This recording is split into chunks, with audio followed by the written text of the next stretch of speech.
প্রিয় শিক্ষার্থীবৃন্দ, আজকে তোমরা যে প্রতিবাদী সমাবেশে উপস্থিত হয়েছে তোমাদেরকে বুঝতে হবে আর যাতে কোনোদিন এই ধরনের প্লেকার্ড হাতে নিয়ে আন্দোলনে নামতে না হয়, এজন্য আমাদের সকলকে সচেতন হতে হবে, সতর্ক হতে হবে।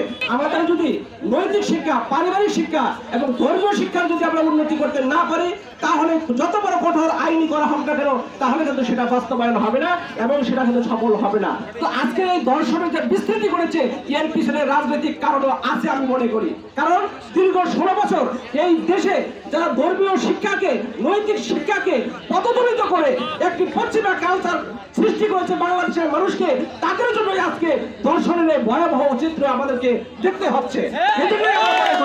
আপনারা যদি তারা আমাদের পাঠ্যপুস্তকগুলোকে অতি দ্রুত আমাদেরকে সংস্কার করার জন্য যে কমিটি গঠন করা হয়েছে, সেখানে সকল পাঠ্যপুস্তকে আমাদেরকে দর্শন বিরোধী যে সমস্ত জিনিসগুলো আছে এবং নীতি নৈতিকতার বিষয়গুলোকে অন্তর্ভুক্ত করতে হবে এবং আমাদেরকে সেই শিক্ষাগুলো যাতে আমরা দিতে পারি শিক্ষার্থীদেরকে, তাহলেই আমরা আইনের পাশাপাশি আমরা এই নৈতিক শিক্ষার মাধ্যমে বিশ্বাস করি এই দর্শন আমরা প্রতিরোধ করতে পারবো।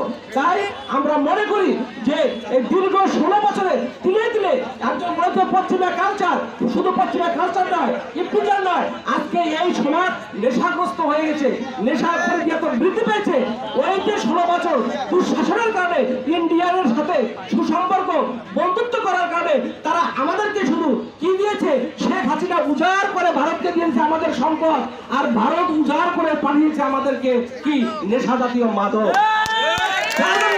আজকে মাদকের ছবলে পড়ার কারণে এই যে ইফতিজার তৈরি হচ্ছে এবং তারা আমাদেরকে বিভিন্নভাবে সমাজে এই সমস্ত জঘন্যতম অপরাধ তারা করতেছে, যার জন্য অপরাধের পরিধি আমাদের বৃদ্ধি পাচ্ছে।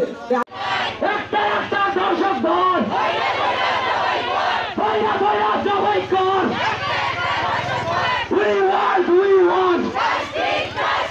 তুমি কে আমি কে, তুমি কে আমি কে,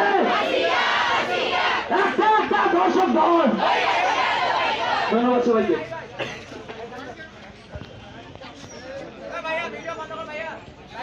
ছেলেকে চিনি যারা আমার স্বচক্ষে, আমি তাদেরকে চিনি ইফতিজার হিসেবে। এখন যারা এখানে ইফতিজার তারাই কিন্তু মানে পরবর্তীতে ধর্ষক, রেপিস্ট।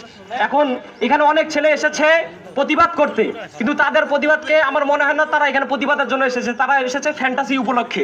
এখন যেই ছেলেরা রাস্তার মধ্যে দাঁড়িয়ে মেয়েদের উত্ত্যক্ত করে, তারা কিভাবে একটা মেয়েকে ধর্ষণ করবে না? এবং আমাদের এই বিষয়টাকে খুব সূক্ষ্মভাবে আমাদের মগজে ঢুকিয়ে দিয়েছে পশ্চিমা সংস্কৃতি। এবং পশ্চিমা সংস্কৃতি একটি বড় একটি পরিসর হচ্ছে, আমি সঠিক উচ্চারণটা না করে অন্যভাবে বলছি, কর্ন ইন্ডাস্ট্রি।